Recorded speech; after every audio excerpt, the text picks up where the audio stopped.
wace ce ko namiji ne? Kai namiji ne?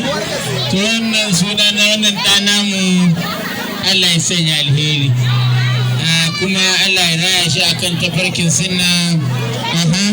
Sannan kuma Allah ya sa ya zama ɗan arziki ya gaji irinmu.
Kuma in kuka yawa sai ku rike gida, a dona gwanda alƙalin mai gida, nike shari'ar gida.